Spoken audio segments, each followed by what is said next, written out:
Right now, 70,000 workers are on strike across the United States. That's 70,000 workers who have put down their tools and their aprons and their uniforms and their briefcases, walked off the job to demand better wages, better benefits, and better working conditions from their employers. And inevitably, some people will watch this and say, "Oh, those poor bastards, why don't they just get back to work? The greedy bastards." And I want to be really clear about something. Workers have a right to strike. It's a legal right. It's a moral right. And it's a powerful right. When workers strike, they are exercising a power that the richest people in this country can never hope to have. The power to shut down production, to shut down the gears of industry, to say to an employer, "You will not be able to make your profits unless you meet our demands." That is a powerful thing. And yet we teach our children that it's wrong. We teach our children that striking workers are greedy and selfish, and that they ought to get back to work. Nothing could be further from the truth.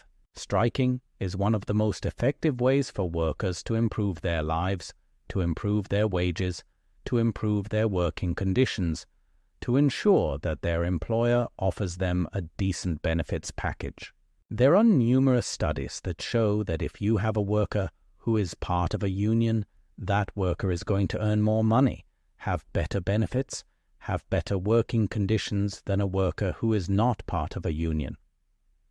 In fact, there's another myth that I want to bust right now. A myth that says that unions are somehow bad for business, that they hurt the companies that workers are employed by. In fact, it's quite the opposite. When workers are treated well, when they have decent wages, when they have good benefits, when they have safe working conditions, they are more productive. They produce more value for their employers. So no, unions are not bad for business. Unions are good for business. So the next time you hear somebody say that striking workers are selfish or greedy, you can tell them that that person is wrong. Striking workers are exercising a right that we all ought to have. They are exercising a right that we all ought to respect, and we should all cheer them on until victory is won. Now, what are you waiting for? If you haven't already, go ahead and join the union. You'll get a nice little card in the mail that says Happy Labor Day, and then you can cash it in for a free donut or a free coffee or maybe even a free beer.